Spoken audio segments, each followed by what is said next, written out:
So welcome everyone, and thank you for being here, and thank you for getting to know each other while we waited for a bit there. And my name is Wendy Comiotis, and I'm the Executive Director of METRAC, and I'm going to be your moderator for this evening's event.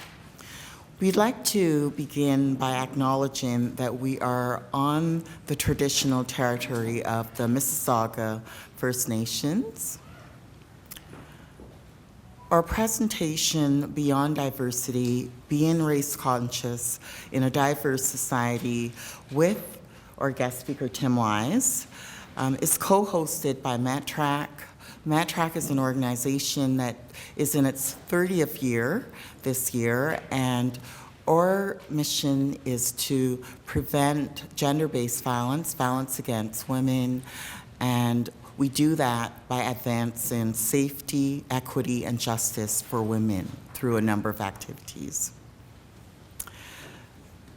Turner Consulting Group, or co-host for this evening's event, is an equity, diversity, and inclusion consultancy firm that helps clients create a diverse workforce and inclusive work environment. Our hope for this evening is that our presentation will spark dialogue for change. Diversity, the term diversity, is a blanket term used in education, in services, and institutions, and businesses. In fact, diversity speak can supplant critical conversations about power, race, and racism. What does it mean to move beyond diversity in a society that views itself as post-racial? What does it mean to pursue the difficult work of examining how privilege and power impacts the way we relate with each other and navigate our environments? These are questions that we'd like to reflect on this evening. What does it mean to be an effective anti-racism ally in contexts where song, food, dance are too often the focus? So those are some questions.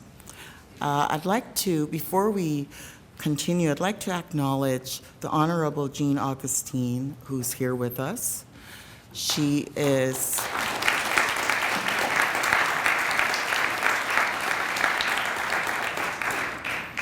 Dr. Augustine is also a founding member of METRAC. She is on our bylaws as one of those important women, so it's an honor to have you here. While the minister responsible for women's issues could not be here this evening, she has sent us a message. Honorable Minister Teresa Perusa of the Ontario government. And I'm going to provide just a little snapshot because, you know, I could read the entire letter. But in the letter, she said, one of Ontario's greatest strengths is its people. We benefit from a strong, vibrant, and diverse society.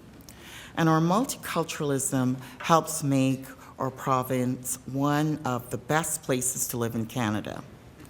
That is why it is so important that we all play a role in combating racism and discrimination in our communities. Our government remains committed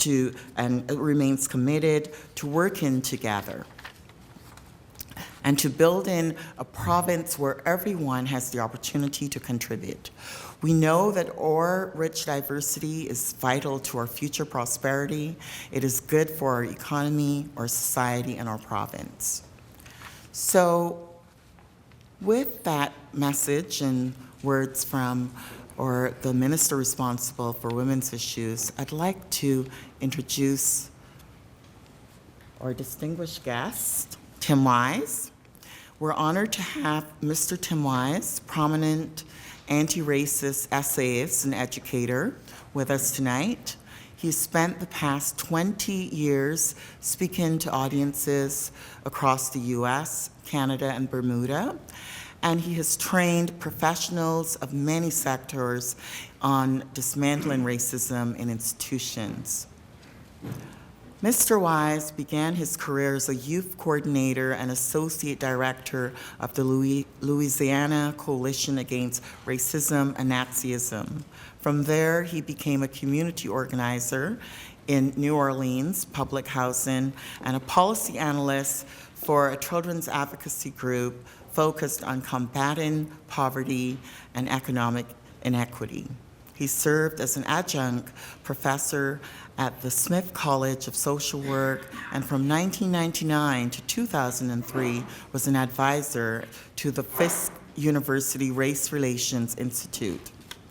Mr. Wise is the author of 6 books, including White Like Me, Reflections on Race from a Privileged Son, and Dear White America, Letter to a New Minority, and Colorblind, The Rise of Post-Racial Politics and the Retreat from Racial Equity.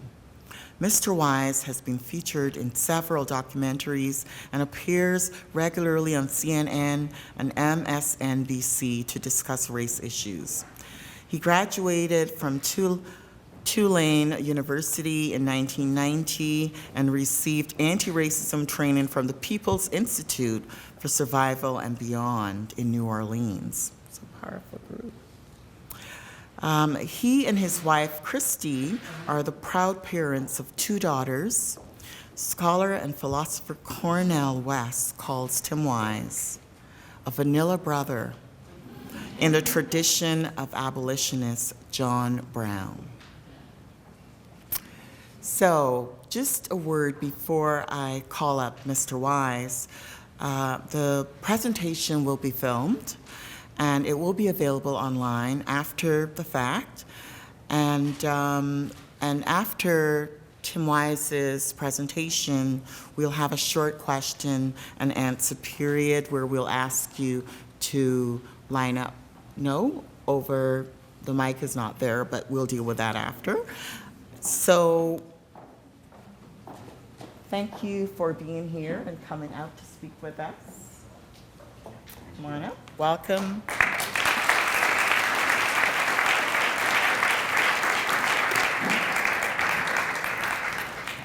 Thank you very much. Thank you very much.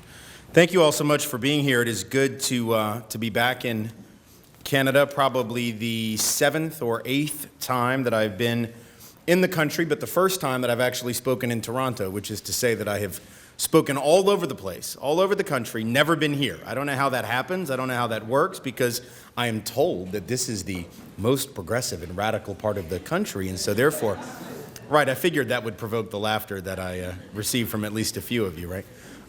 So it's good to finally be able to make it here and to be able to share some thoughts with you and to engage with you in some dialogue as well when I am done. I want to begin by saying, and I think this is, it's more or less something I do every talk in the States, but I do it elsewhere as well. And I think it's a matter of both personal and professional responsibility, ethical responsibility, moral responsibility, so I'll do it again. And that is to say that although I am obviously grateful for the opportunity to be with you, and I intend to share whatever wisdom I may have to offer you in just a second, that it is nonetheless true that despite how incredibly honored I am and really privileged to be able to come and to speak to you, that it is really incumbent upon myself and all of us, and particularly those of us who are defined as white within the West, for us to acknowledge that when we speak about these issues, that we owe an incredible debt to those persons, primarily people of color, as well as other white allies historically, but especially peoples of color, who have not only come before us in this work, but who continue to labor at this work and continue to speak about these issues of racism and white supremacy and institutional racial inequality, often without the same level of attention, certainly without the same level of applause and renown that many of us who are white are able to obtain. And the same is true when those of us who are men speak of issues of patriarchal oppression of women. There are too many women, of course, who have done that work for an awful long time, unsung and unheralded. And those of us who are men and speak of that should also, as allies acting in solidarity with women, make sure that we acknowledge that debt and that we point those to whom we speak in the direction of those who do that work. So as much as I appreciate being here, I do think the real key, the real critical point, maybe the most important thing that I'll say this evening, it's sort of sad to tell folks the most important thing you're going to say is in the first minute and a half of their talk, but there it is.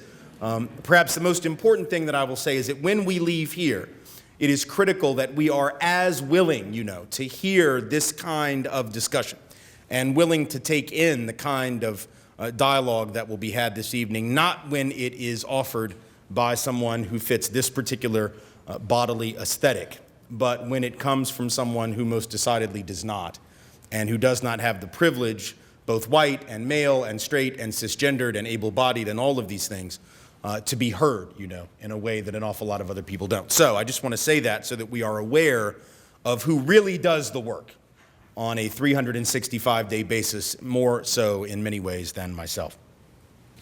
Having said that, I also want to suggest that I am very mindful of the differences between your nation and my own. I remember the first time I came to Canada, I was told in no uncertain terms, that I really didn't have anything to offer to Canada because race was a problem only for my country. And that is when I learned the difference between Canada and the United States.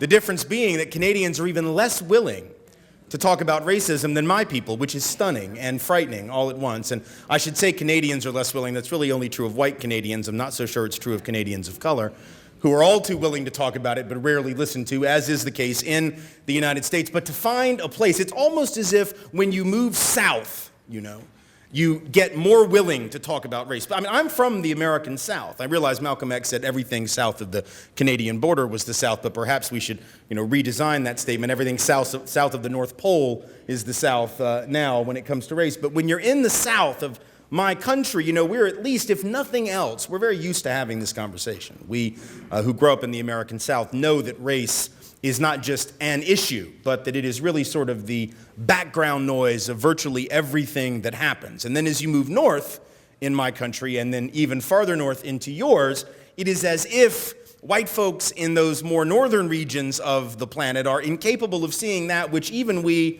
in the American South see quite clearly, which is the centrality of race to everything. The more north you move, the less that white folks apparently think race is an issue. People of color know better, but white folks are convinced that because they do not live in Birmingham, Alabama, and because they do not live in Atlanta, Georgia, and they do not live in Charlotte, North Carolina, and they do not live in Jackson, Mississippi, that these are not issues for them. The same thing happened when I went to Bermuda, where I was assured by representatives of the not quite dead British Empire that racism was not actually a problem there, which again was fascinating and completely not believed by the black Bermudians with whom I had the chance to discuss that same topic. So, despite whatever differences there may be between your country and mine, one thing that is not different is the persistence of denial and the persistence of a profound unwillingness on the part of the dominant racial group to engage in these conversations about race, much as I figure it is true all around the world that men are not particularly keen on having discussions about sexism and patriarchy, and those of us who are straight and cisgendered not particularly desirous of having a conversation about straight supremacy and transphobia, those of us with money, certainly in a capitalist West, not really wanting to talk about economic injustice. So there are some things that are different, an awful lot of things that are not. And my guess is that when it comes to this issue of racism and racial oppression, racial inequality, there's more that is alike than that which is different.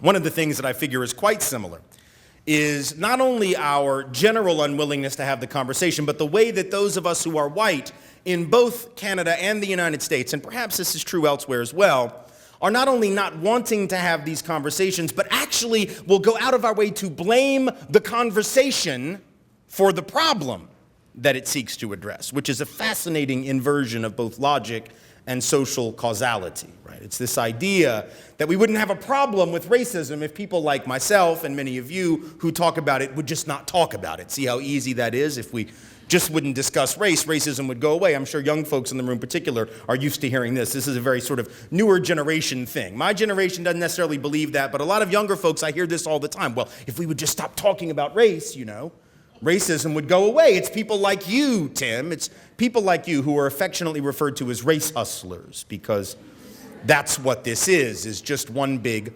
hustle. When I was 22, you can probably imagine me sitting there as I was about to graduate from college trying to figure out, now what is my hustle going to be? What exactly is the best way that I could become rich and famous and powerful? Oh, I know, I'll fight white supremacy, because that always proves to be a both lucrative and incredibly rewarding career choice for all who choose it. So anyway, we're told that it's a hustle. Were it not for us who were engaged in that hustle, racism would go away. I'm sure you've heard this or some variation of it. It's fascinating because there isn't another social problem on the planet for which we would counsel silence as the solution. I mean, you can probably apply this sort of illogic to any other social problem and pretty readily see what I mean, right? If I were here to speak about world hunger, for instance, I can imagine standing here at the microphone and telling you, because it is true after all, that every year billions of children around the planet are starving for lack of adequate nutrition, and yet I doubt that anyone in this or any other audience would respond to my recitation of that terrible fact by jumping from their seat and saying, "Shh, for the love of God, fool, don't talk about that. If you talk about world hunger, children will die. Don't you know that's how that works? You speak of it and it's like magic. They just drop dead. On the other hand, if you would stop speaking of hunger, food would miraculously appear on their plates and they would no longer starve." You see how amazing and how easy that is? Of course, no one would say that if I were to say the same thing about crime, if I were to here to speak about that. And I were to talk about crime, I have been victimized criminally. I've been held up at gunpoint in New Orleans. I've had my apartment broken into. I've had my car burglarized. Who among you would jump to your feet if I decided to speak of that and counsel silence, as if to say that somehow speaking of crime is what causes people to be carjacked and robbed at gunpoint? If we just wouldn't talk about it, my God, we could fire all the police, we could empty all the jails, empty all the prisons. Why hasn't someone thought of that incredibly fantastic solution to crime? Well, because it's stupid as hell. That's why. It's not an answer to the problem of crime. That's why no one counsels it. To blame the conversation for the problem the conversation seeks to address is like blaming the speedometer on your car for the speeding ticket that you just managed to get. The speedometer is not why you went too fast. It just simply is a transmission mechanism to let you know what you did. It's just a way of informing you about a certain social reality. You were speeding. The speedometer didn't cause the speeding. It just alerted you to the social truth. The same is true with these conversations. So this idea that we should avoid the conversation because the conversation causes the problem is absurd on its face, and yet it persists as a real conversation piece, both in your own country, I would imagine, and certainly in mine. The problem being, however, that even when we do talk about race, when we are willing to go to that place and have that conversation, even when we are willing to break through the silence or this notion that silence is the proper solution to the problem, even then we often talk about it in a dysfunctional way. And that's really what I'm here to talk about this evening. So we do, in fact, as you heard in the introduction, talk very often, right, about this issue of diversity, this concept of diversity. Corporations talk about it, universities talk about it, nonprofit and community-based NGOs talk about the issue of diversity. How can our board be more diverse? How can our student body be more diverse? How can our corporation be more diverse? How can even our neighborhood perhaps be more diverse? But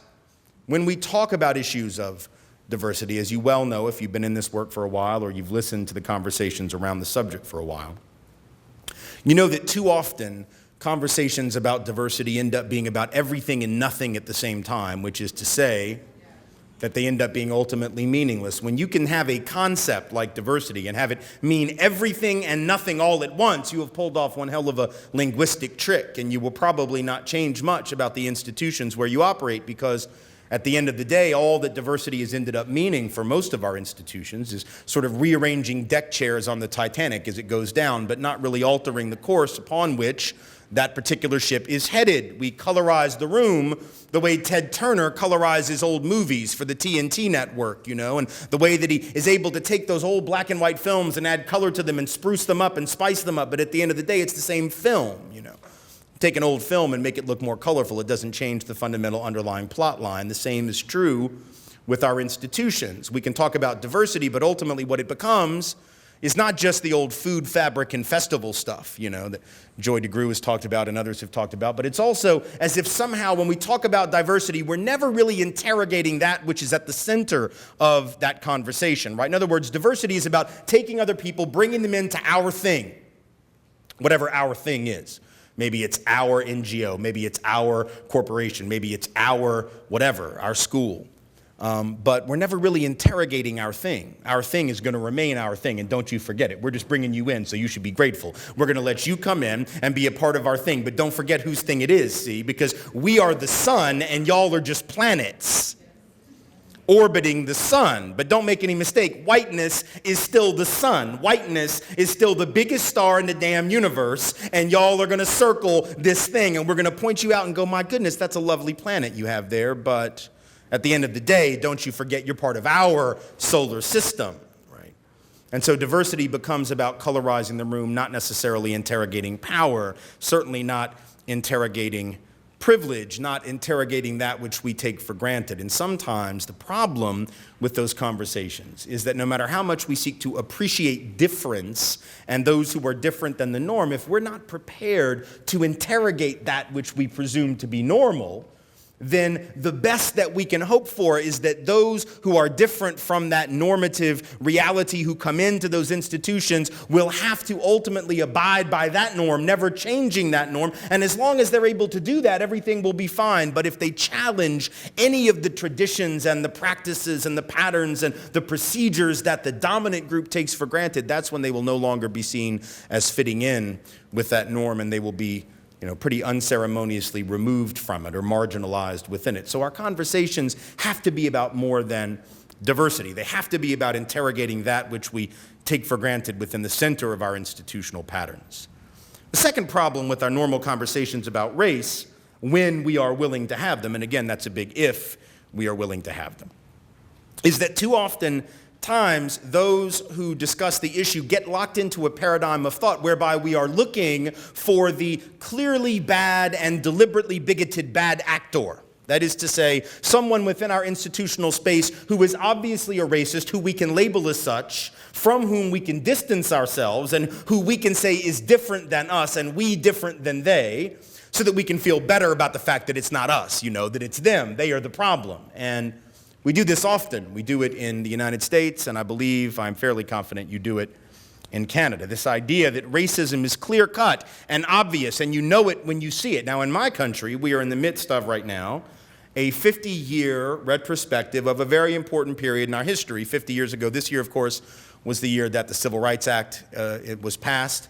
50 years ago, this last year just finished, was the half-century anniversary of the March on Washington. In August of '63, it was also the 50-year anniversary of the Birmingham campaign in the late spring and early to midsummer. It was the 50-year anniversary of the murder of Medgar Evers in Jackson, Mississippi, the 50-year anniversary that George Wallace stood in the schoolhouse door at the University of Alabama. So we are coming up on a period, and we're in the midst of one actually, where we are remembering 50 years out, this period in my country's history where everyone knew who was racist because it was very obvious, It's very obvious where Bull Connor stood in the streets of Birmingham. It's very obvious where George Wallace stood in Tuscaloosa, Alabama at the university when he stood in the schoolhouse door. It's very obvious where Byron de la Beckwith, who murdered Medgar Evers, stood. You could point to these individuals and you could say with clarity that that was what racism looked like. The problem being a half century later, we're still looking at that footage and we're still looking for the same kinds of clues as to who is racist and who is not. And when you see that kind of footage and you see the kind of blatant racism that has marked a country's past, it becomes very easy, doesn't it, to assume that that is the sum total of what racism is. And so if you do not see that, if you do not see clear and convincing evidence of overt bigotry, if you do not see First Nations peoples being shipped off to boarding schools, stripped of their cultures, religions, and histories, in the way that both your country and my country has in the past practiced in a blatant and egregious fashion, if you don't see that obviousness, it becomes very easy, particularly for young people, I think, but even for not so young people, to look at that and to say, well, now that, whatever's happening now may be bad, but it's not really racism, because that's racism. That thing that we can see on the old grainy black and white television footage, that's racism. Anything less than that is not racism. We have to call it something else. We have to redefine it. It might be unfortunate, but it's not something about which we should lose too much sleep. The problem being that racism in the modern era is quite a bit different, but no less pernicious and no less problematic and no less impactful. One of the things that I think we in both your own country and mine need to be very clear about is the way in which the normative ideology of both of our countries is so central to manifesting and maintaining both racist beliefs and sexist beliefs and classist beliefs and other forms of biased beliefs. What do I mean by the normative ideology of our countries? Well, there's one thing that we have very much in common in the United States and Canada ideologically. There are obviously some differences, but one of the things that I think we share philosophically and ideologically is this notion, right? This underlying sort of secular gospel of both of our societies, that in a country like the United States and in a country like Canada, my goodness, you can be anything you want to be, you know, if you're just willing to work hard. That idea of meritocracy, right? That idea that all one has to do is put forth maximum effort and everything will be okay. This is very different, isn't it, than the old sort of feudal societies where one only had an opportunity to advance if you were somehow connected to the royal family by blood. Right? You had to have that royal lineage, and if you didn't have it, you knew better than to believe that you were going to, quote unquote, make it someday, because it was fairly obvious you were not. But in our societies, we have the luxury, right, of this conceit that says, oh, we're not like that. Anybody can make it if they are willing to work for it. So if you didn't make it, it's your fault. And if you did make it, there must be something really special about you. Right? Now, that may seem at first glance to be a race-neutral ideology, and I guess on the face of it, it is. And it may seem to be a gender-neutral ideology, and I suppose on the face of it, it is. It might even be considered a class-neutral ideology on its face, but in practice, it is none of these things. Because if you have a society that is premised on the notion that anyone can make it if they're willing to try hard, and then you have people grow up in that society, look around and see profound disparity of actual power and actual resources, what does the child imbued with that philosophy make of that reality which they can observe with their own eyes? I mean, if I'm 5 or 6 or 7, and you've told me already by the time I'm that age that where I end up is all about me, and you're doing that because you're trying to empower me, I get it, I'm a dad, okay? I understand why we do this. I have 2 children, 10 and 12-year-old daughters. Don't think for a minute that I don't tell them this same thing. As much as I know it's flawed, right? I still tell them they can be anything that they want to be if they're willing to work hard for it. But the difference between the way I tell that story and the way our cultures, both yours and ours, tell that story is I insist on putting an asterisk at the end, right?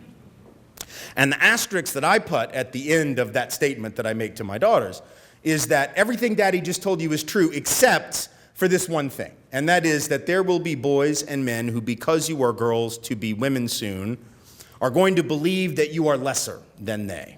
And in order for what Daddy told you to actually be true, you're not only going to have to work hard as an individual and be the best individual that you can be, but you're going to have to join with others to eradicate the ongoing barriers to opportunity that will face you as women. That is to say that hard work isn't just about your atomistic, isolated individual self. It's about our collective selves and what we have to do to create a society of equal opportunity. If you do that, then what Daddy just told you about working hard and being whatever you want to be, then it will be true. Otherwise, I lied to you. And there are some people get very upset when I tell my children that. They get very antsy about that. Other parents who say things like, oh my God, you shouldn't tell your daughters that. You're going to make them have a victim mentality, right? You're going to turn them into permanent victims. No, I'm not. I'm going to prepare them for the reality of sexism, which is a real thing. It isn't a concocted thing that I made up, you know.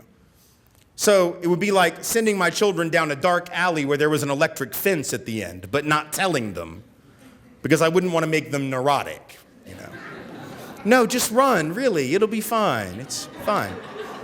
No, I know, it's a dark alley. It's scary, but I'm sure there's not like an electric fence at the end. It's totally fine. And they get to the end, they like shock themselves. They're like, Dad, really? Why didn't you tell me about the fence? Well, I didn't want to freak you out. Really? I would do them no favors by that. So as individuals, we might tell our children that there are these structural realities about which they need to have some understanding and be prepared to fight those things. But as cultures, we don't really like to tell our kids that. We don't, as societies, tell our children or ourselves that. Instead, we have this very, sort of clear-headed and very naive assumption about meritocracy. And when you teach that, and when children learn that, whether it's from schools or teachers or preachers or whatever it might be, or from the media and politicians, it becomes very easy for them to then look around and combine the ideology they were taught, which is wherever you end up is all on you, and combine that with the objective observation that they can make even as children. You don't have to be a sociologist to see the disparities. You don't have to be an anthropologist to notice the inequalities. You can notice them if you're simply awake. And children pay attention to everything, including things that they might not ought to pay attention to and that we as adults would rather they didn't. But they see them, and they have to default to some understanding of what those things are. They won't ask you sometimes, what does this mean or what does that mean? But their wheels are always turning, you know? They're always trying to figure out the phenomena that they observe. Not just about something like inequality, but about electricity. I remember my oldest daughter came to me when she was like 5, and she asked me, why does the light come on when I flick the switch on the wall? Right? This is what a kid wants to know. She's 5 years old. She doesn't understand electricity. She knows when she flicks the switch, the light comes on. She wants to know why. Unfortunately for her, she has a father who did not pay any attention in science class, and so the only answer I was able to offer her was, let's Google it and find out.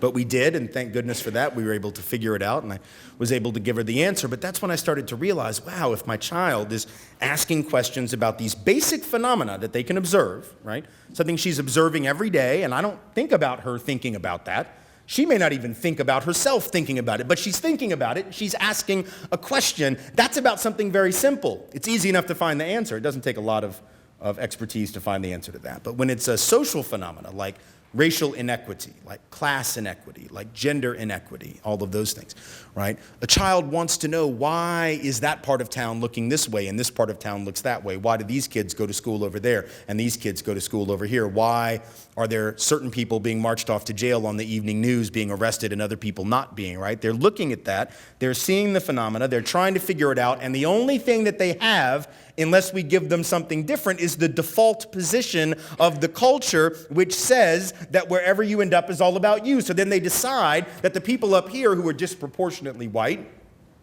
and disproportionately male and obviously disproportionately wealthy must be there because they're just that much smarter, or they're just that much more hardworking, or they're just that much, more gifted or culturally effective than others who were defective, right? These become default positions. It becomes almost rational for someone who's been led to believe the notion of individual merit and rugged individualism and all of this to come to these conclusions that really are racist and sexist and classist at their core when they observe inequality, which is to say that far from looking for bad people, right, who do bad things as the guidepost for what is and is not racism, we need to be willing to interrogate the way that our cultures from root to tip of those branches of that tree in our society actually inculcate these notions from the very beginning and all the way up the ladder of that society, actually teach these things by default, whether we intend to or not. And we don't do it because we're bad people. We don't do it because we're bigots, let alone Bull Connor, George Wallace, overtly racist, Birmingham, Alabama, 1963 bigots, right?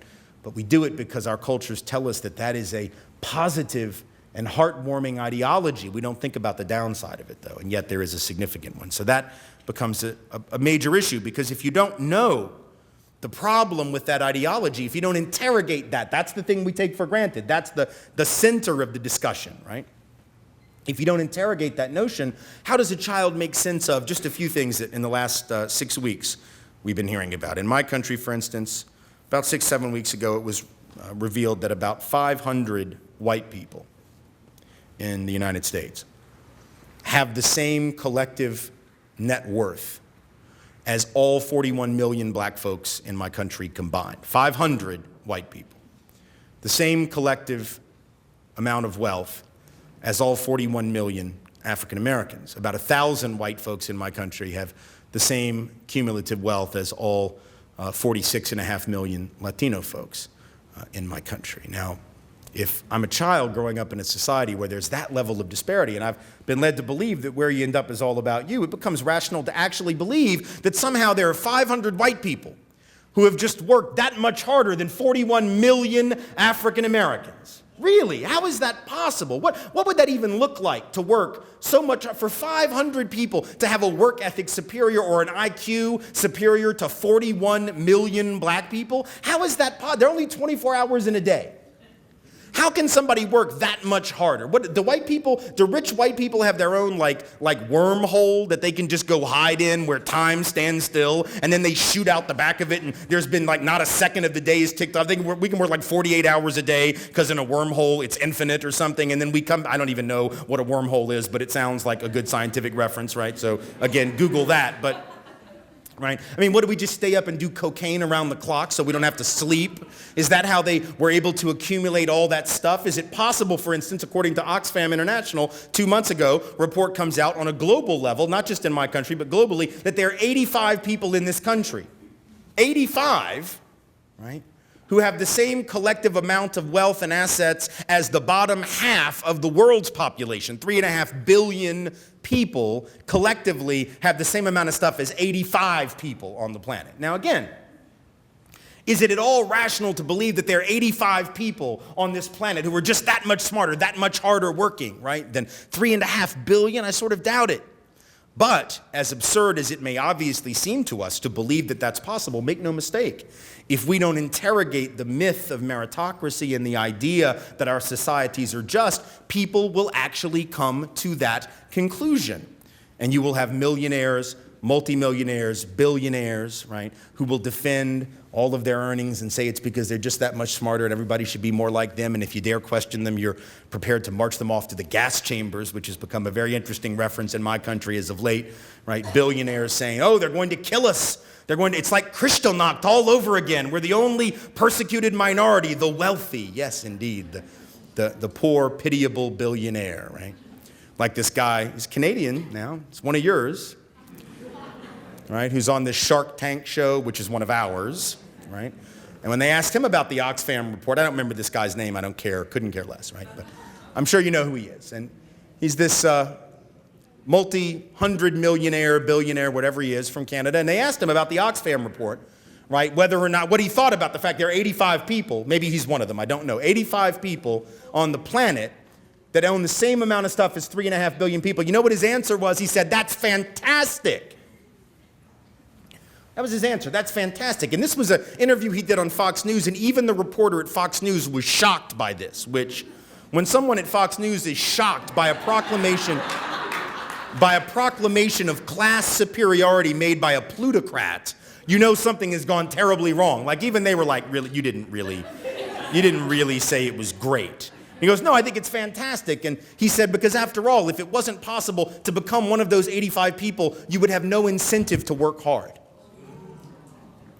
And the reporter said, wait, are you saying that there are people right now who are living on like less than $1 a day somewhere in the world, or half a dollar or $1 a week, who actually get out of bed thinking to themselves, I'm going to be the next Bill Gates. I'm going to be the next Bill Gates. Like, that's their motivating factor, rather than just not starving that day, rather than actually not dying of a preventable disease. Like, their main concern is somehow making it to Silicon Valley and being the next tech entrepreneur. And he actually said, absolutely, that's what it takes to be motivated in this world, which is an incredibly cynical understanding of human nature, the idea that we wouldn't even get out of bed if it wasn't possible to become billionaires. Like, you know, feeding ourselves wouldn't be enough of a motivation. Having relationships with one another, having friends, having family, doing good in the world, that wouldn't be enough motivation. Only, like, this gives you a little insight into the mind of the billionaire, right?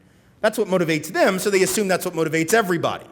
And it becomes normative, and it's never interrogated. And that kind of thinking, of course, allows someone who believes it to think that those who are rich are there because they're better, those who are poor are there because they're worse, those who are white and disproportionately up here are there because they're better, those who are not are down here disproportionately because they're worse. If we don't interrogate that, we leave our young people, and soon to be not so young people, inadequately equipped when it comes to the tools they will need to interrogate their social universe. And so we do them no favors. We end up perpetuating racism without any intention, without any bigotry, without any hostility or malice towards anyone, just as the normal operating procedure of the society, which is to say, racism is not about those people over there from whom we can divide ourselves and from whom we can separate ourselves. It's about us.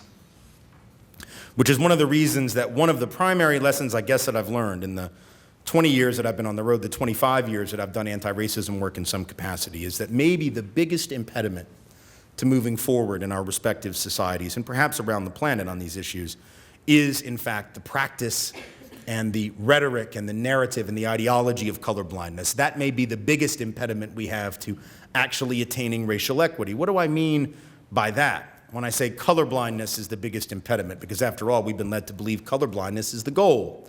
That's what an awful lot of people have been telling us for decades now, that we shouldn't even notice color, that we shouldn't think about color, we shouldn't talk about color, we should be colorblind and color mute, that is to say, not talk about it, that's for sure.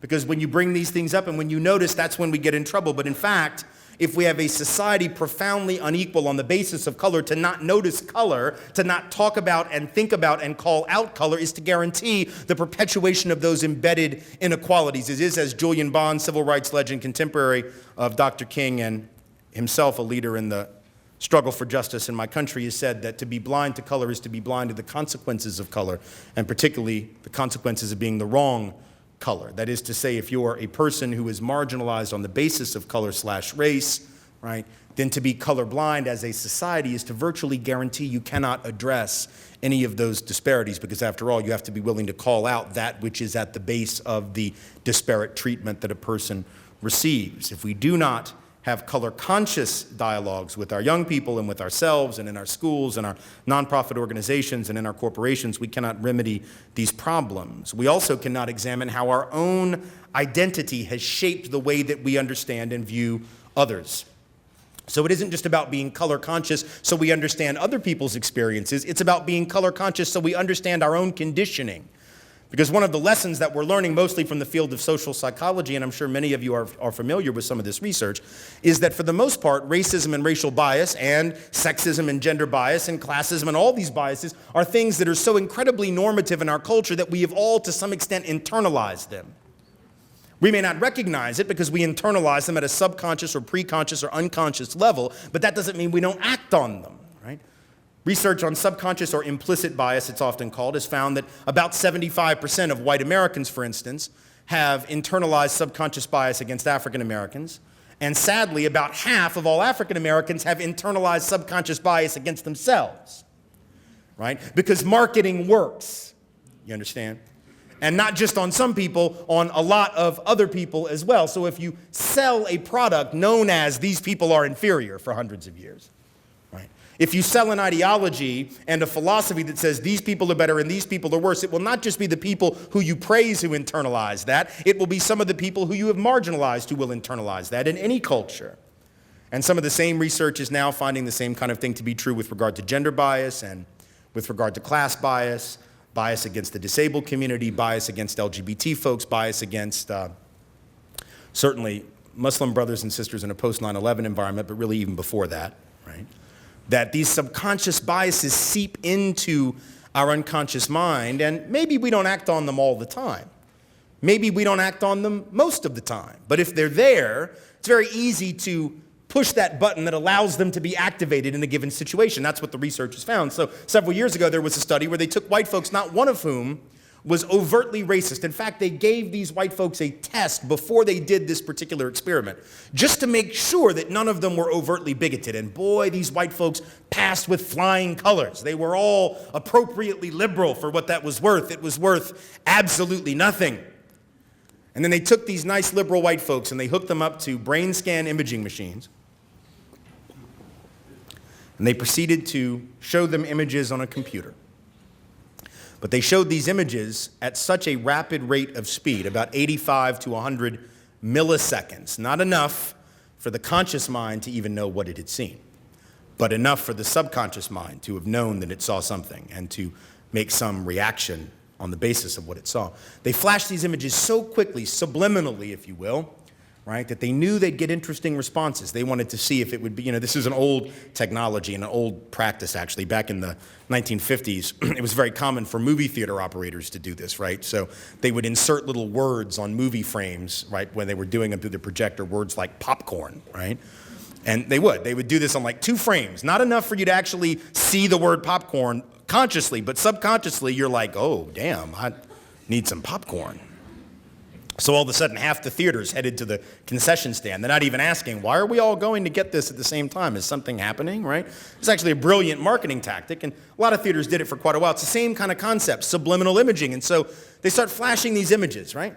And most of them are very innocuous, meaningless images. They don't provoke much of a response on the brain scan. A blade of grass, a puppy dog, a tree, ice cream cone, or whatever, right? Nothing big. Then all of a sudden they flash a black male face for 85 milliseconds. And that part of the brain that responds to fear, anxiety, and stress lights up like a Christmas tree in 90% of the participants. And as soon as that image is replaced with an innocuous image, that response ends and is not to be seen again. It is the only image that provoked that response. I want you to think about the implications of this. These are non-overtly racist people. These are non-bigoted individuals, and they are in a controlled and safe and air-conditioned and cushy chair lab environment. And yet they can still be triggered to be afraid of something they didn't even see consciously. I want you to think about that. This is a nice, easy lab environment, and they're still freaking out, like the black dude on the screen is going to jump out of the computer and strangle them where they sit. And if we can provoke that kind of reaction in a lab environment among progressive, liberal, open-minded white people, how much easier is it out on the street when a police officer comes in contact with a person of color whom they have been trained to fear and propagandized and socialized to fear? Or if you're a neighborhood watch captain and a wannabe cop like George Zimmerman down in Florida, and you come across someone like Trayvon Martin who you have been led to believe is dangerous, or you're Michael Dunn, also in Florida, and you have a SUV with 4 young black males pull up to you playing music that you decide is dangerous and horrific and quote-unquote thuggish music, and so therefore you see danger there as well. See, if it can be done in a lab among relatively open-minded folks, imagine how much easier it is out there among people perhaps not that open-minded, and what it means, even for those of us who consider ourselves quite enlightened and quite free from those overt biases. It means the problem is us. It's not just them. This is why good intentions ultimately don't matter. And this is a very important one for Canadians and for U.S. Americans to both understand, because we're very caught up, those of us, particularly those of us in the what are called the helping professions, right? Those of us who are doing good things in the world, those of us who are doing good work, who are working with social service providers, right? Teachers, nurses, social workers, people doing good stuff in the world. And I'm not trying to denigrate the good stuff that these individuals are doing. What I'm suggesting, however, is that our good intentions are not only not enough, they are almost entirely irrelevant to the issue of whether or not we're going to uproot injustice. Because people with good intentions, first of all, can easily miss their own internalized bias. That goes without saying. Because it's unconscious. It doesn't matter what your intentions are. Intent requires consciousness. So if you're rocking unconscious, subconscious bias, by definition, the fact that you don't mean to do it doesn't mean anything. Those people in that lab environment didn't mean to freak out at the image of a black male face that was flashed for 85 milliseconds on a screen. Right? And I'm sure they were all shocked to learn that that's what they did, but now that's what they did, regardless of their intentionality. But the more important point is that your good intentions can allow you, in many cases, to miss corrupted systems. In fact, I would say sometimes good people doing good things in the world who want to really make a difference and help people and don't want to hurt, sometimes we're the worst enemies of justice. And the reason is precisely because we're such good people, we don't like to look at the ugly. We don't like to look at the pain, right? Because when you're a good person, and you definitely as a good person don't want any, how are you as a good person going to respond when you all of a sudden become aware that you're implicated in somebody's suffering? Because you have certain privileges that they don't have. Whether those are racial privileges, gendered privileges, class privileges, able-bodied privileges, straight and cisgendered privileges, right? If you're a good person who believes in equity and fairness and justice, and all of a sudden you come to a realization that there is pain in the world and you're in it, and you're implicated in it, and maybe you even get paid off of it, then what do you do as a good person? You turn away from it. You don't want to talk about that. If you were a sociopath, you would lean into it. Because that's what sociopaths do, right? A sociopath learns that they're causing pain, and they're like, cool, that's what I do. I'm a sociopath. That's what I like, is pain.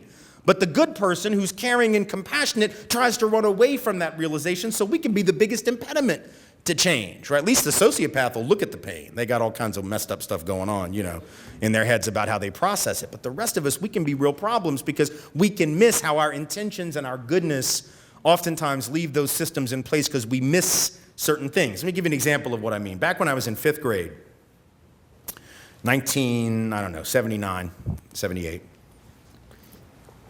in Nashville,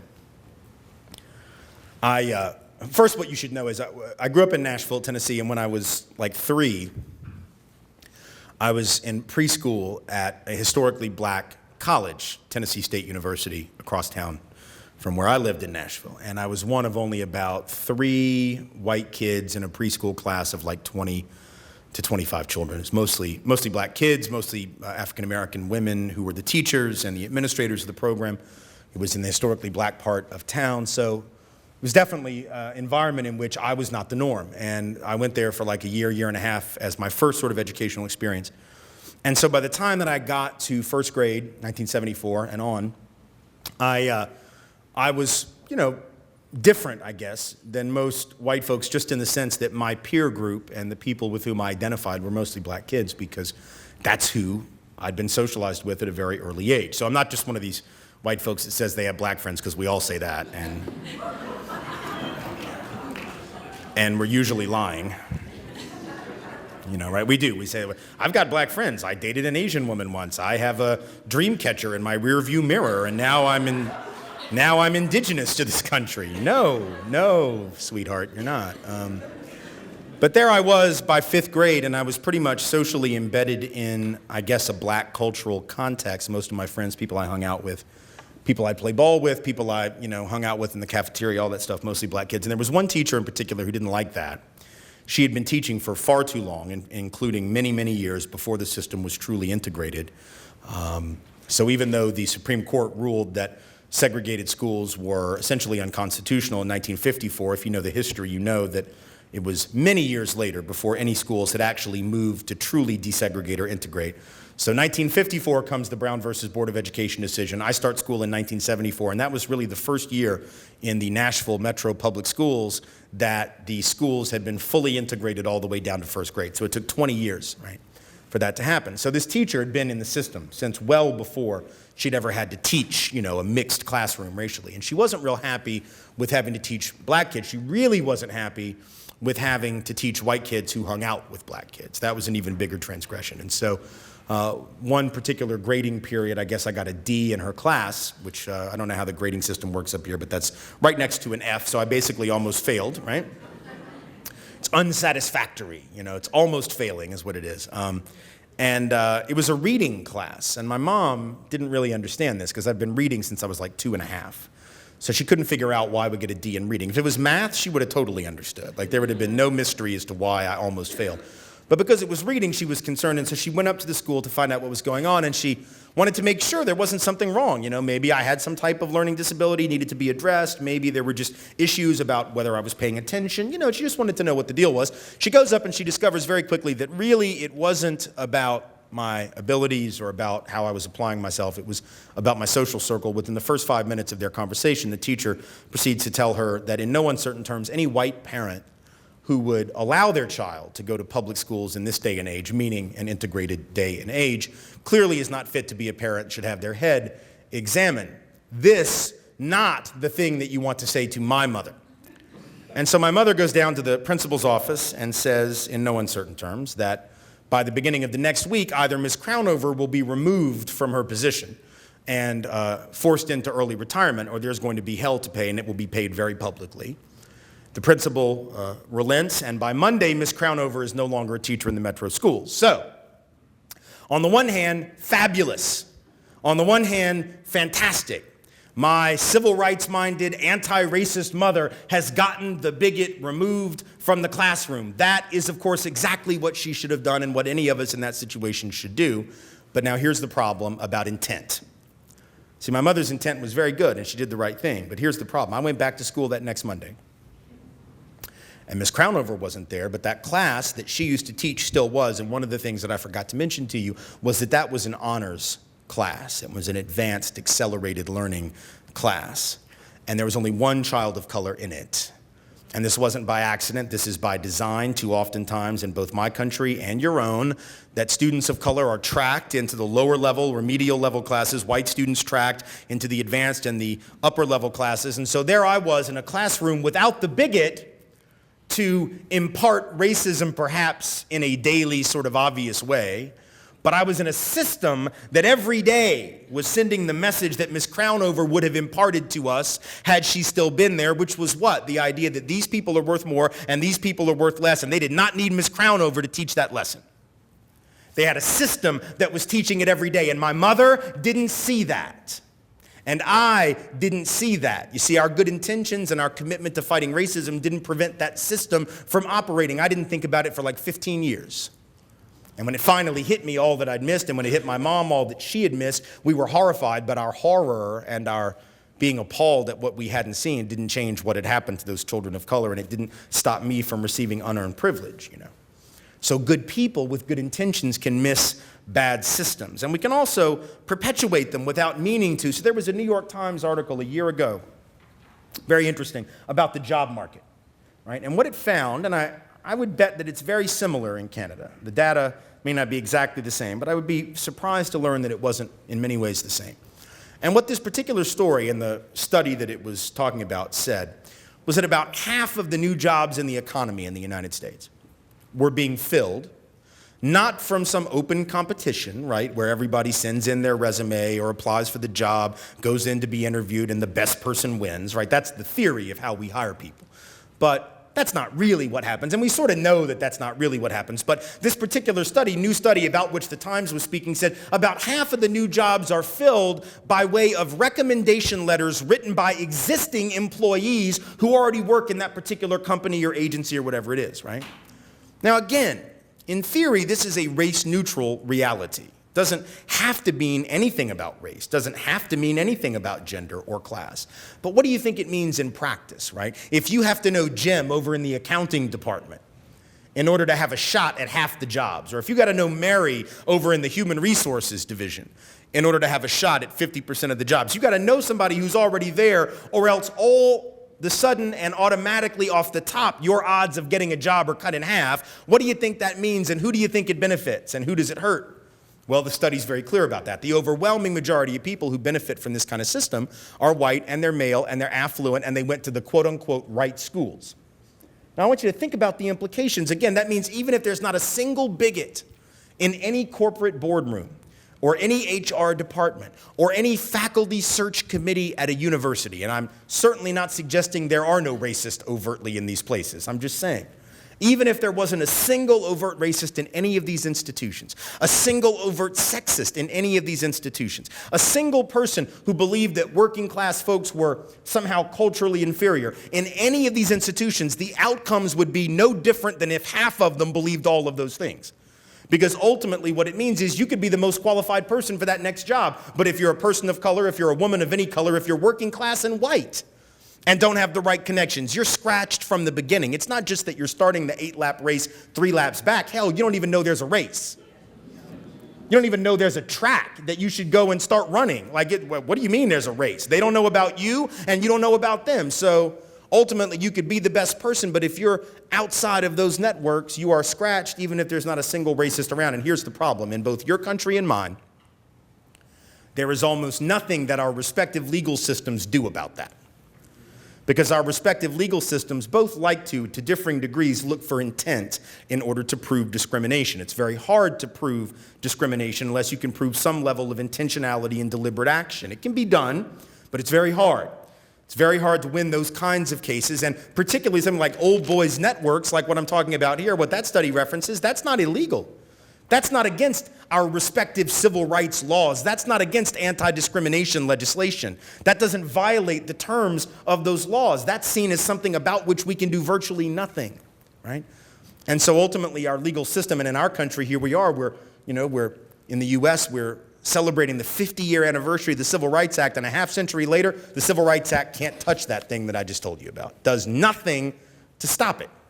Nor do anti-discrimination laws in most countries do anything to stop that kind of systemic institutional bias. That's why colorblindness is so dangerous, because if you're colorblind, you don't think about the color consequences of those networks. You have to be color conscious if you want to get at that. Because if the law won't stop that, how do we stop it? The only way is that employers and whether it's a corporate employer or a university search committee, whatever it might be, those institutions have to be color conscious enough to impose their own policies, practices, and procedures to pay attention to those things, to actually uproot the subconscious bias that sometimes leads certain people down a corridor of opportunity and other people away from it. Those institutions have to decide to have those conversations with their search committees to make sure that they realize how those biases operate, to make sure that they realize how those systems exclude, right? And we know a lot of people aren't prepared to have those conversations, but if we're prepared to, we have to push those conversations forward in our institutional spaces because they will not happen on their own. Final point that I want to make about this, and that is that perhaps the most important thing we can do if we're going to get a grip on racial bias, gender bias, class bias, et cetera, is to acknowledge up front ourselves, not about others. Again, this is about us. Acknowledge that our identities have shaped and forged the lenses with which we observe social reality. We all have these lenses. The difference between members of dominant groups and members of marginalized groups is that members of marginalized groups know that they have lenses. And they know that their lenses are shaped and forged in the fires of oppression and their personal experiences with oppression. People in dominant groups don't even know we've got glasses on, let alone that our vision has been impaired in many ways by our identity. It's sort of like that movie, The Matrix. I don't know if you remember it, but right in the, early 90s, this movie, The Matrix, comes out. It's now become, I think, a trilogy, right? But so in the first film, you remember Neo, who's Keanu Reeves' character, is offered 2 pills by Lawrence Fishburne's character, right? One is blue, one is red. And if he takes the blue pill, he is told that he can remain asleep, in effect, oblivious to the workings of the society, not knowing what's really going on in the background, just like everyone else. Or he can take the red pill, and it will give him enlightenment, and he will suddenly understand all of these things that are happening in the background of the society. Now, luckily for us as moviegoers, he takes the red pill and receives enlightenment, because if he takes the blue pill, the film's like 10 minutes long, and it's a very short subject, and no one's talking about it years later. But he takes the red pill, he receives this enlightenment, he begins to see what's going on around him, and to some extent, that's the way oppression operates. When you're a member of the dominant group in a society that oppresses certain people, you take the blue pill all the time and remain asleep. Because you don't have to take the red pill, right? The oppressed have to take the red pill. The marginalized have to take the red pill because they want to know what the hell's going on, right? They got to know what's going on. They know something's going on, and they can't afford to stay asleep. So people of color in a racist society, women in a sexist society, working class and poor folks in a class-based system are gobbling the red pill just to figure out what the hell is happening, to gain some understanding of the systems and the structures within which they operate. But members of the dominant groups in all of those different dynamics and other identity dynamics are gobbling up the blue pill, remaining oblivious because we have the luxury of that. We don't have to know the truth because there's no penalty, right, for us remaining ignorant. We can remain ignorant and nothing happens. And if you don't have to learn about something, if you're given the luxury of remaining oblivious to it, the odds are pretty good you won't know anything about it, right? So I joked a minute ago about not being very good at math. Okay, like for instance, I'm totally oblivious to calculus. You know why? Because I never took it. You know why? Because I went to a school system that did not require that I take it.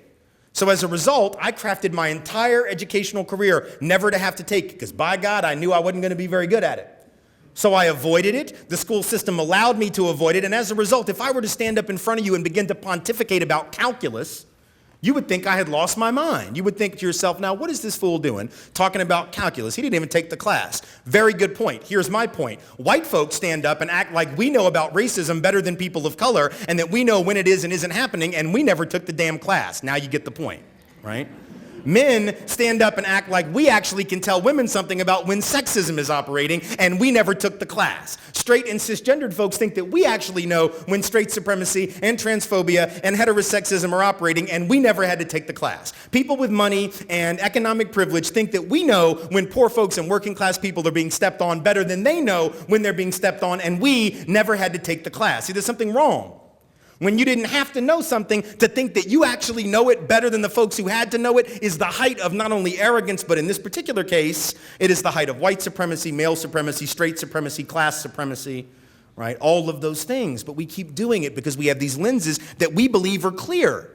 that we don't see how they're misshapen. Everybody's lens is a little misshapen now. Nobody has got perfect vision about stuff, because if you've been through stuff, you're not seeing everything perfectly either. No one sees everything perfectly clear. The difference, however, between the marginalized and the advantaged is the marginalized know they've been through something. And the people at the top of a social structure have the luxury of thinking that we haven't been through something. But we have been. We've been through a system that has protected us in our ignorance. A system that has subsidized that ignorance, a system that has never required of us that we interrogate that norm that we take for granted. See, people of color within a racial and racialized and racist society have to learn the ways of the dominant group. But members of the dominant group never have to learn the reality that people of color embody. So we don't have to learn black and brown truth. We don't have to learn First Nations truth. We don't have to know anything about that. In fact, let's say, for instance, that we as white folks want to be teachers. Again, good people doing good work, helping professions. Say I want to go teach First Nations folks. Say I want to go teach in a black neighborhood or a Latino neighborhood somewhere in El Paso, Texas. Let's say that I want to go work with, quote unquote, those people to, quote unquote, help them. Now, when I'm coming out of school, is it going to be required of me that I know anything about them before I get that gig, before they let me loose on those communities? Am I going to have to actually understand, for instance, the way that First Nations peoples look at the educational system, having been through it very differently than the rest of us have been? Do I have to know about the experience of indigenous peoples and, in the U.S., black folks would say, the healthcare delivery system before I go be a doctor or a nurse taking care of black and indigenous peoples? No. That's not going to be on the test. That's not going to be a class that I got to take. But now, how am I going to actually help in that community if I don't know how those communities have been damaged by good people? If I don't know how doctors and nurses and the medical establishment and how teachers and social workers and educators have been in those communities doing damage for generations, misteaching, miseducating, misanalyzing, misdiagnosing, and in the case of my country, and I'm quite certain yours, doing things quite a bit worse than that, forcibly and involuntarily sterilizing First Nations women, tens of thousands in North America sterilized from the early 1900s all the way up until the early 1970s against their will by a medical establishment that didn't view them as equal. If I'm going to be a doctor in a community of color, I don't know about that history. How am I expected to actually develop trust with the community? See, these are important questions. And if I don't know about that, but I don't have to know about it, so I can remain ignorant, and the implications of my ignorance get worked out on other people. So it's not just an academic point, right? It's a practical point. People of color, on the other hand, have to know what white folks think is important. We don't have to know what they think is important, but they got to know what we think is important. Because that's going to be on the test, actually. That's pretty much going to be the whole test, actually. Is what we think is important. I mean, people of color are going to have to learn white literature and white theater and white poetry and white art. And yes, I know that we don't call it that. That is sort of the point, right? When your stuff is the norm, you don't have to racially designate its origin. You don't have to call it white literature. It just gets to be literature. You know, it's just theater, poetry, and art. You don't have to actually interrogate it because it's normal for you. It makes sense. And I'm not saying this to say that there's something inherently wrong with the white gaze, if you will, the way that we see the world, but there's something socially and culturally defective about it. It's not our fault. It's not something about which we need to beat ourselves up. It's what we've been given. It's a legacy that we have inherited, so much so that even 50 years ago, here I was, I opened the speech, and I'm going to close it as well with this idea, right, that 50 years ago we all knew what racism was. I was sort of pulling a punch with that because the truth is, yes, in retrospect, we can all look back 50 years and look at the really bad old days of overt racism, and we can go, oh my God, I can't believe that was happening. That's so obviously brutal and horrible and racist and unfair.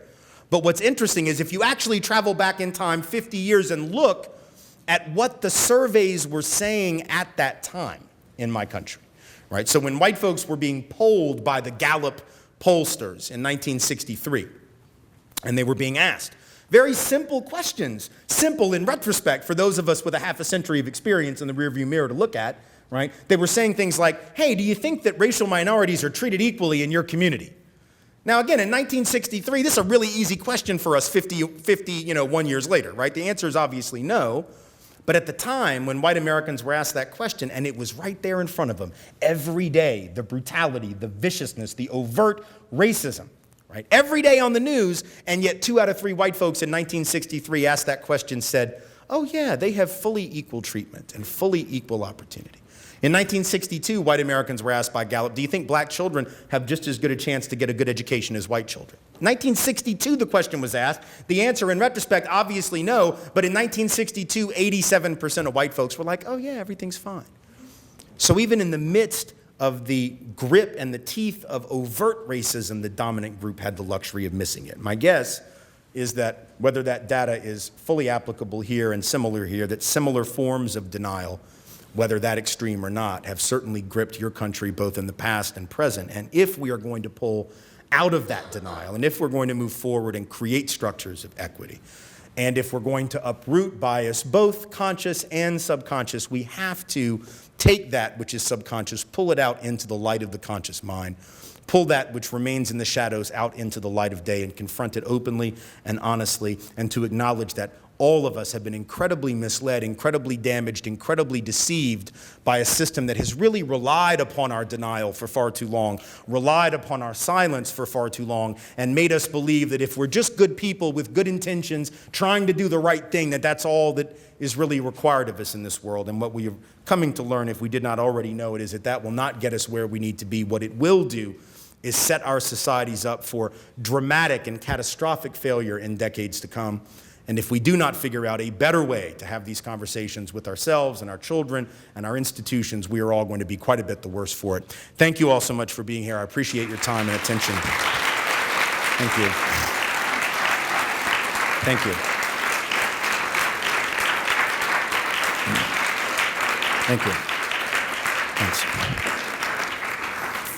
So I think we're going to do questions from that side, right? We have a microphone over there. If you're physically able to get to the mic and want to do that, feel free to. If you are either not physically able to do that or just not wanting to do that, if you've got a nice loud voice and you raise your hand, I'll be happy to call on you either way. I'm not going to make you go to the microphone if you don't want to, but we'll start there.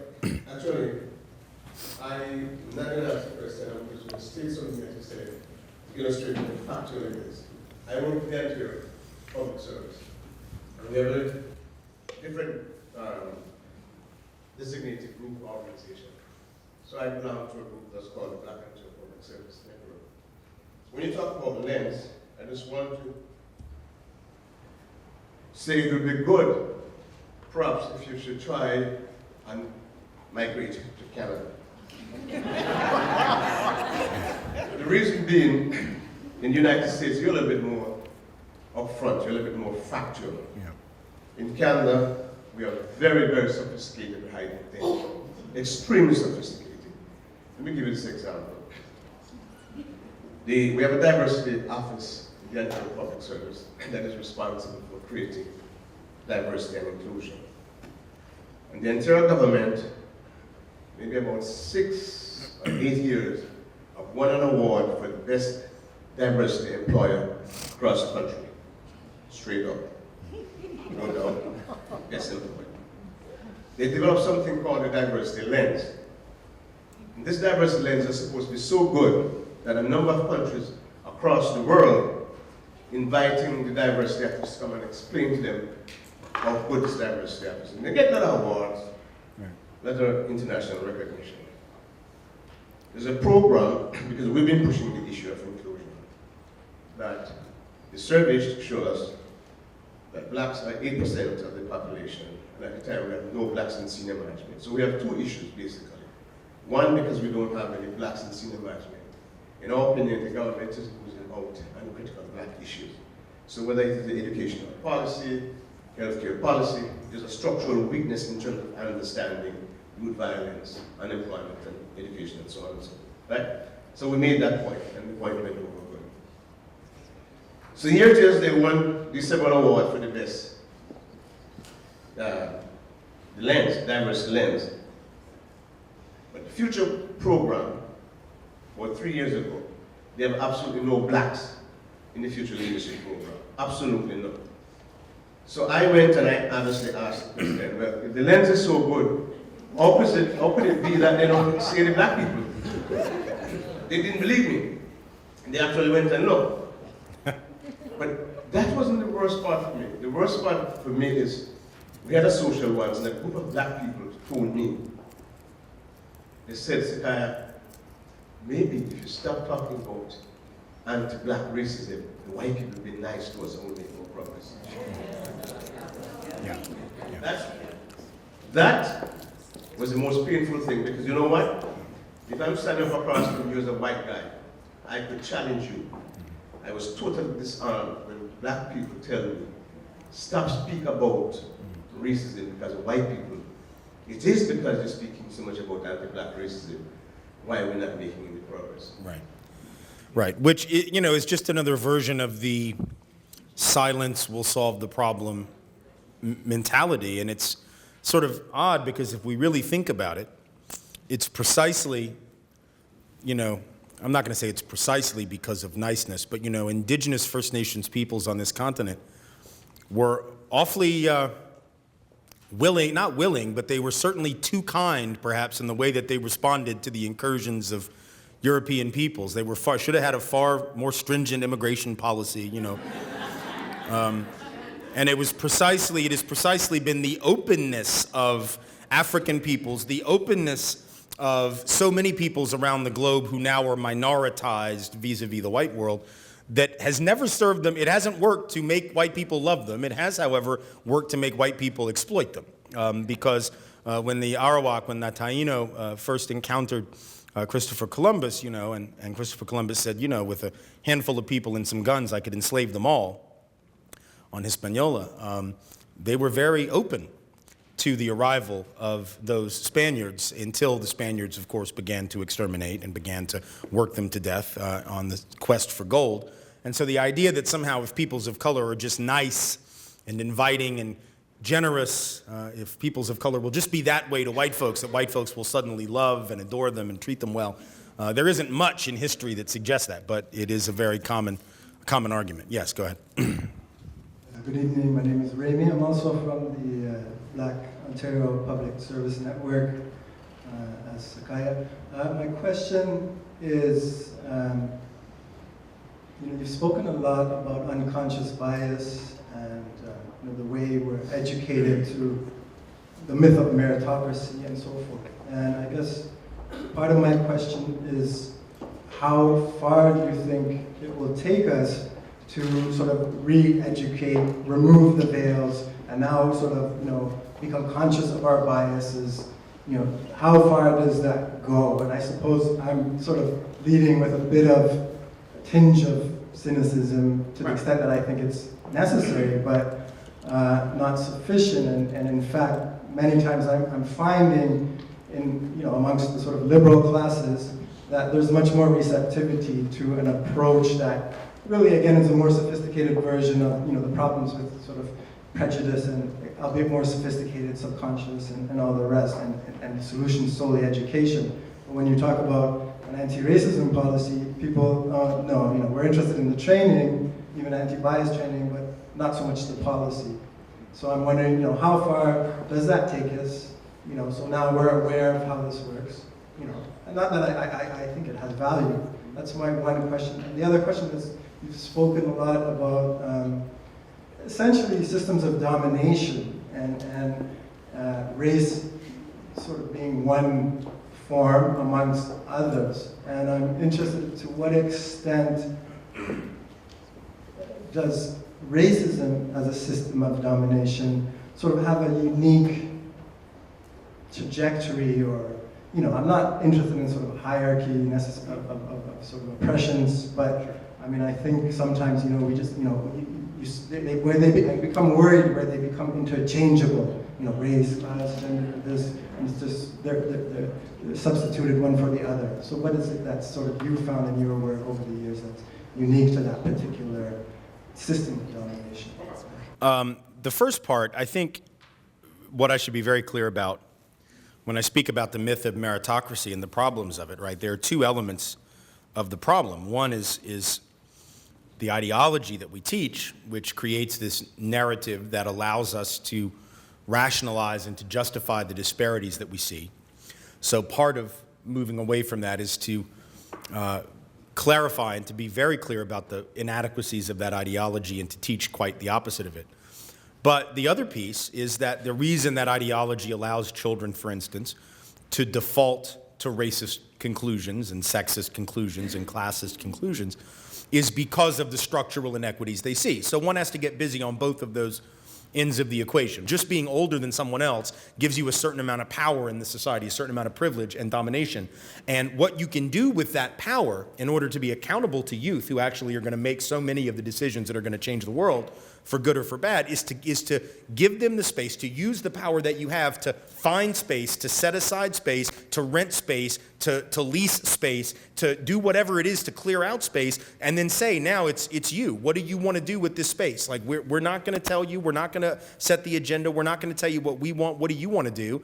And I think that then can develop much more organically. So the one thing that we can do is use that power and that leverage that we have to create the space for young people, whatever that might look like. And you are involved in your own organizations, you have your own levers of influence that I don't know because I don't know you all, but I know that if you have certain levels of influence, there are ways that you can leverage that for the benefit of young people being able to develop their own voice with their own skills, with their own gifts and their own sort of modes and modalities of expressing those gifts. So I would encourage us to try to find ways to do that. Thank you very much. Yes? Yes, let's do another one. Yes, absolutely. I just want to know, how would you challenge the concept of reverse racism?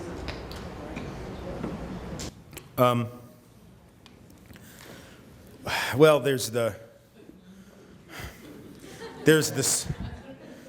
smart ass answer, and then there's I guess the more pedagogically helpful answer, and I'll give you that one.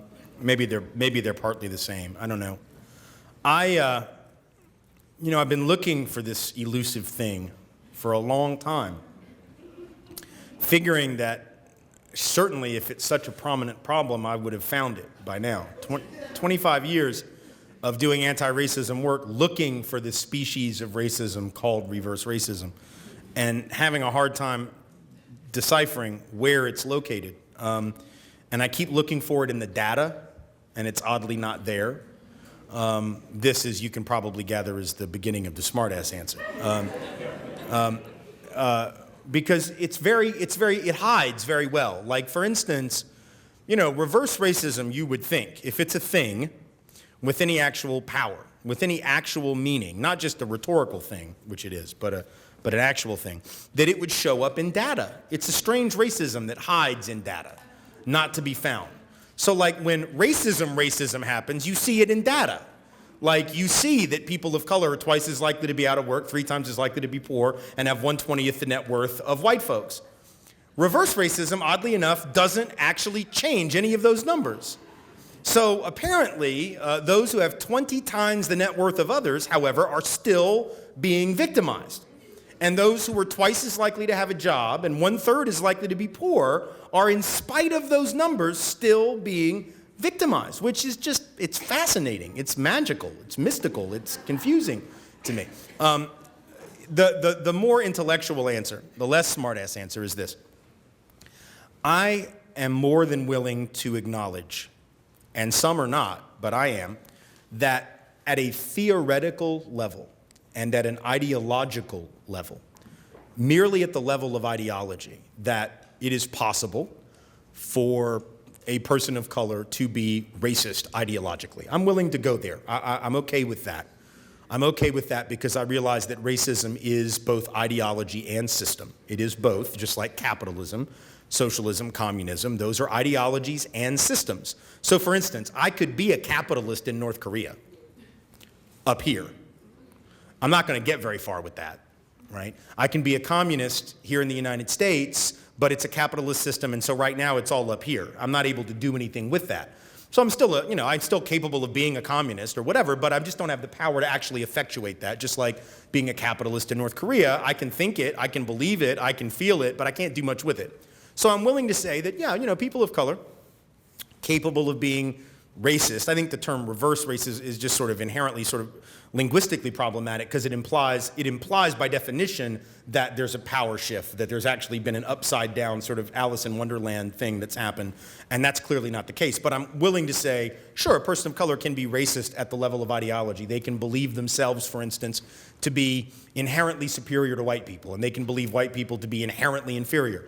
There's not a lot they can do with that, though, and there's nothing unique that they can do with that, because even if a person of color does in fact feel that way about a white person in the current day and age, the only thing they could possibly do with that would be, I don't know, they could physically attack a white person, but if that's the only power you have, is the power to go commit a crime for which you'll likely go to jail, that's not power, right? Power is when you can hurt someone and not go to jail. Power is when you can zone them out of a neighborhood. Power is when you can track them into remedial classes. Power is when, you can discriminate and no one gets arrested for that and no one goes to jail for that.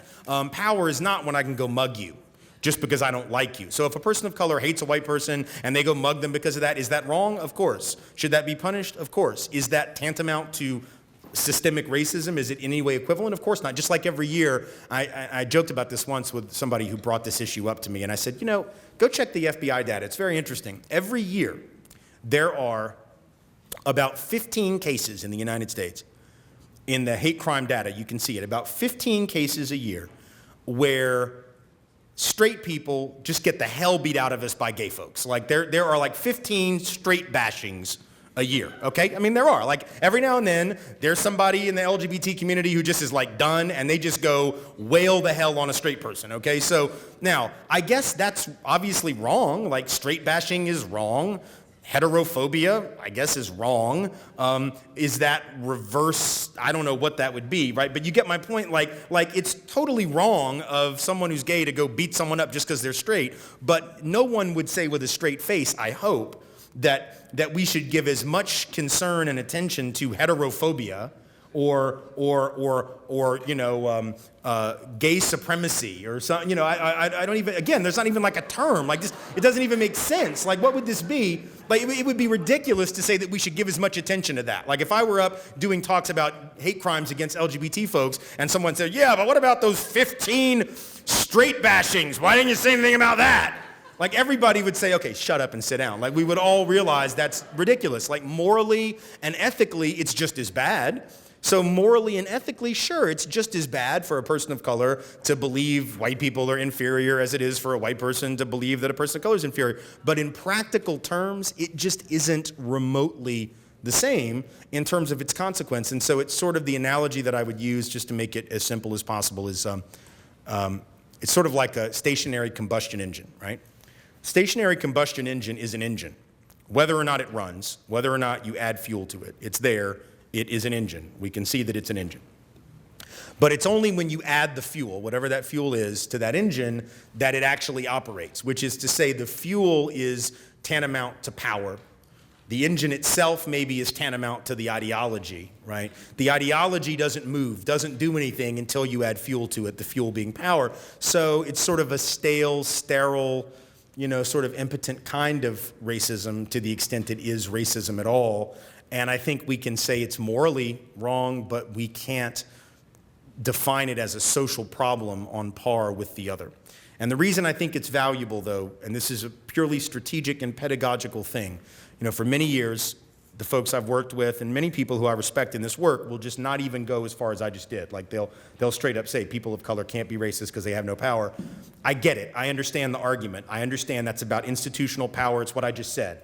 But I also know from 20 years of experience as an educator that when I say it like that, and I'm not willing to even admit of the ideological racism, that people shut down. Whereas if I'm willing to say, yeah, that's totally true ideologically, but systemically it's wrong, most people are like, okay, they'll get that because they understand I'm willing. Like, there's just a pedagogical thing. It's about what works with people. It's not just about what makes me feel good. So I can sit there and say, like, they don't have power, so they can't be racist, and I know what I mean, and you know what I mean, but if that fourth person over there in the corner doesn't know what I mean, they now are not going to hear anything else that I have to say. And it doesn't alter my argument one iota to admit of the philosophical idea that someone can be racist up here. That doesn't change the argument. It doesn't change what we're doing, and it allows that person to hear. So sometimes, I just think that we want to make sure that the arguments we're making are not just ones that are philosophically accurate and ideologically accurate, but they're also ones that can be heard by people who have been trained to shut down around anything that we say. We can still use the same concepts,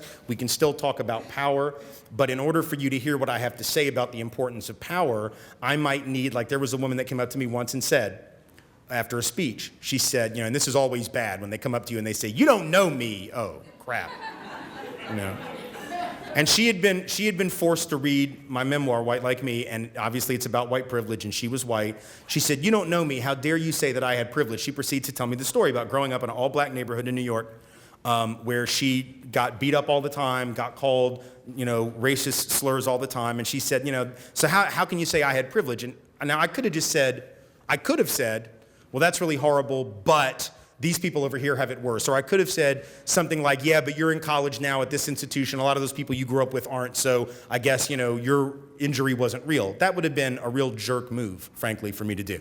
So instead, what I said was, well, on the one hand, I'm really sorry that happened, and that shouldn't have happened. People that did that to you were assholes. Like, basically, anybody that does that to anyone is an asshole, and that shouldn't have happened. Having said that, I said, here's what I want you to think about, and this is all I'm asking you to do. I'm not asking you to agree with me. I'm not, denying your reality at all. But here's the thing. You ever ask yourself why you were the only white person in that neighborhood? Because this is an important question. Like, the only reason that she caught hell was because she was so outnumbered. Because, right, people take advantage of their numbers. That's what white folks do in mostly white spaces. It's what people of color might do occasionally in spaces where they predominate. It's what Christians do in Christian-dominated spaces vis-a-vis anyone who's not Christian, right? I mean, when you have numbers, that's when you bully. That's when you gang up. That's what people do. All of us do that. So I said, you need to probably ask yourself, how was it possible for you to be victimized in that way?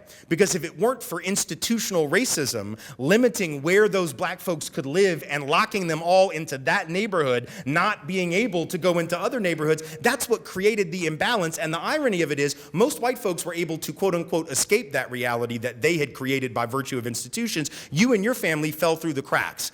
And that sucks for you, but instead of just blaming the people that attacked you on a daily basis, you might want to talk about the institutions that created such an imbalance. Because if it weren't for institutional racism, that is to say, if it weren't for white privilege in the housing market, that community would have been more mixed. People would have had relationship with one another. You wouldn't have been abused because you wouldn't have stood out so much, and they couldn't have taken advantage of you. So your individual injury is actually linked to institutional injustice, which is to say your injury is real, but it comes from the same source as theirs, right? That is a very different response. That's right. That's a response that is willing to say, yes, you can be victimized, but almost every time that you will be, it's coming from a system that set you against them and them against you in a geographic space where the only reason there was all that animosity in the first place was because certain folk knew that they had been locked into that space, and they were going to make sure you knew it. And if we had had a different system, that wouldn't have happened to them, and that wouldn't have happened to you. And if you don't want it to happen to another little white girl in that neighborhood, right, the next family that didn't, quote unquote, make it out, if you don't want that ever to happen again, you need to figure out a way to desegregate space. You need to figure out a way to create real housing equity. You need to figure out a way to, and you have to do it without, now, let's be careful, because it's not just about gentrifying that space, right? It's not about, oh, let's get a bunch more white folks to just move in, and then everybody will get along, because we know that's not how that works either, right? You have to go in with some accountability and some responsibility and some real connectivity to the community. But had it not been for the spatial dynamics of racism, not aimed at her, aimed at them, she wouldn't have been victimized. She was the collateral damage of the system that was set up for her. That's ironic, but it's not black people's fault. That's clear, right? That's clear. Okay, thank you. I appreciate it. Thank you very much. Thanks.